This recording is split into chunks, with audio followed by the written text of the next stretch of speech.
Marion Giannopoulos, a superintendent from Lake Orion, Michigan, once said, "It is not about the technology.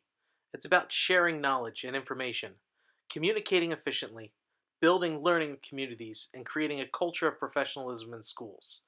These are the key responsibilities of all educational leaders." My name is Kevin Deisler. I'm a teacher from outside of Philadelphia, Pennsylvania. I teach elementary technology in the Hatboro-Horsham School District. It took me almost 10 years to find my way to Boise State University, but here I am. My unique teaching background makes me adaptable to nearly any teaching situation. I've taught everything from kindergarten to 7th grade, math to language arts to social studies, to finally elementary technology. I wouldn't trade my experiences for the world, as I believe each experience has helped prepare me for anything. My teaching contract was my springboard to Boise State. It has been a perfect marriage, as our district looks to move away from the technology as a special area class model to technology as an integrated in the classroom model. With many teachers not on board, and with my teaching background, I feel I'm well positioned to lead our teachers and students into a new phase of education within our district. As an elementary technology teacher, I see students once a week, spread throughout 3 different buildings. Teachers used to drop them off and leave. This will unfortunately, for some, be the only time they work with computers each week. Exposure to technology often depended on lab availability and teacher willingness to use the computers.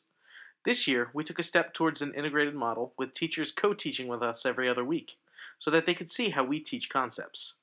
Our district recently invested in Microsoft's Office 365 and a web-based typing program called Typing Agent.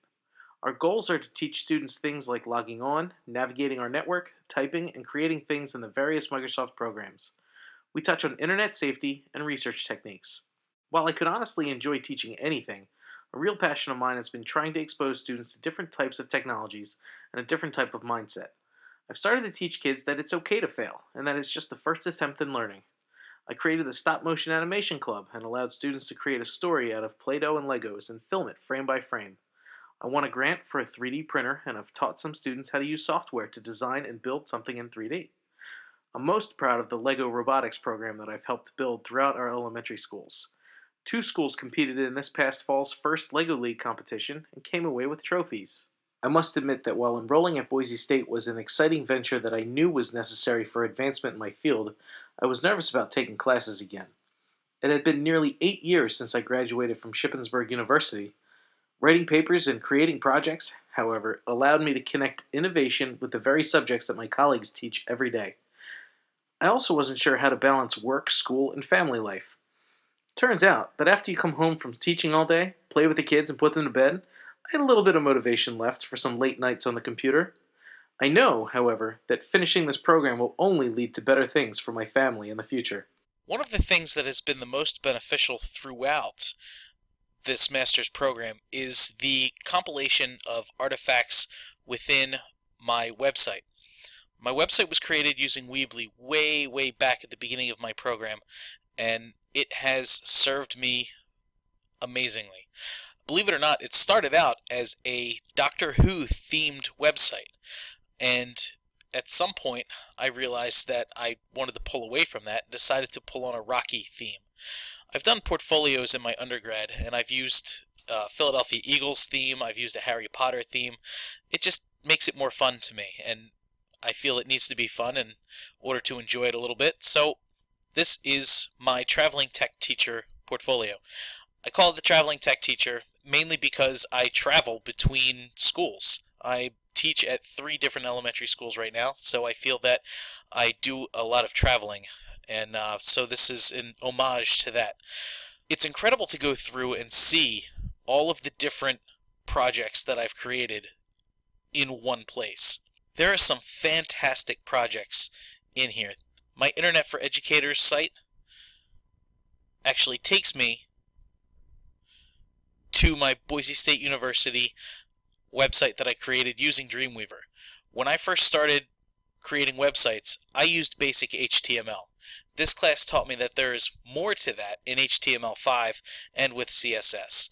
I also got to use Dreamweaver, which was a really cool program to pull all of this together. It was a tough summer class. I sat in the basement of my old house and just typed away.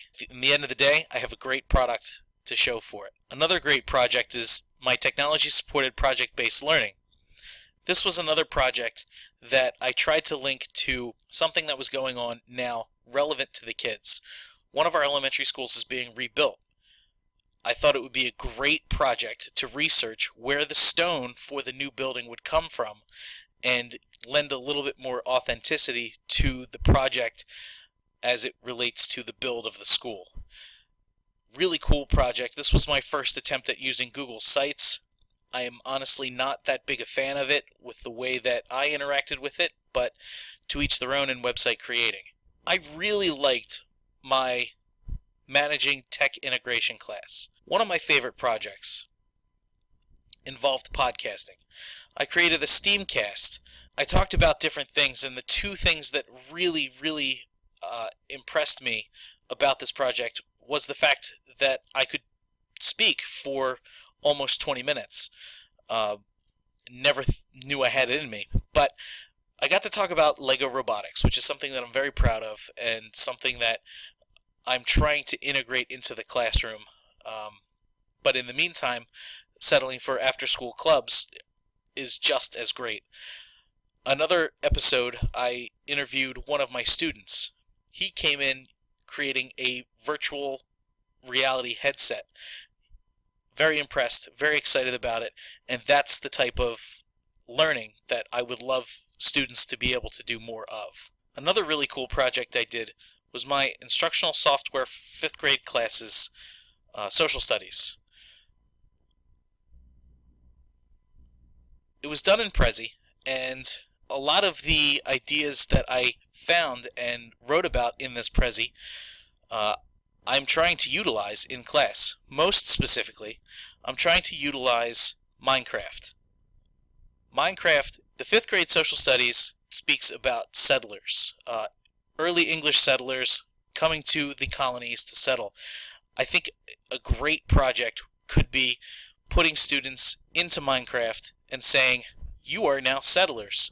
You must create your new settlement. And I've shown 5th graders this particular Prezi, and when I get to the Minecraft part, they freak out because they love Minecraft. In their after-school cares, they're playing Minecraft all the time. They're talking about Minecraft. It's a phenomenal game, and I think that it's important that we try and use what the kids know to gamify and to teach them about content. I would be remiss if I didn't at least mention throughout this portfolio probably my most frustrating class. When I first set off in this program, I decided to get certifications as an integration specialist and a school technology coordinator. I found out later in the program, a little too late, that those certifications were not valid in the state of Pennsylvania. However, I decided to plug along and finish what I planned to start. One of those classes that I needed to take was an Introduction to Network Administration.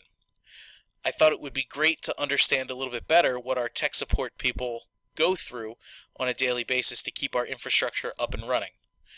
I realized very quickly that this was not the class, nor was this the area that I needed to be involved with. One of the projects involved getting a WordPress website to go live on my own home network server. I spent at least 10 hours trying to get this to work, troubleshooting every which way. It did not work. I was frustrated. I spent time away from family. I had friends helping me. It was a huge learning moment for me. So I know that this is not the area that I want to be in. I want to be in the classroom. I want to be helping the teacher. I don't want to be on the infrastructure side of things. I want to be able to teach the kids and actually integrate the technology that these wonderful and fantastic people help set up. So that was an eye-opening experience for me to try and get this class completed. Words cannot express how much I've grown in the past 2 years as an educator, as a colleague, and simply as a person. I'm more aware of the world of technology integration, and I see its challenges as an integration specialist. I've learned the value of writing things down and the value of failing. I've realized that my approach to integration is a valuable asset to my school district. To quote Dr. Emmett Brown, if you put your mind to it, you can accomplish anything. As I finish this program and reflect on my accomplishments, I know that I've been able to improve my communication with my colleagues and have strived to create a learning community. I've shared my knowledge with as many teachers as will listen, and I don't ever intend on stopping that. Every student can learn with technology, and every teacher can learn to integrate technology, and I'll be there helping, bit by bit, every step of the way.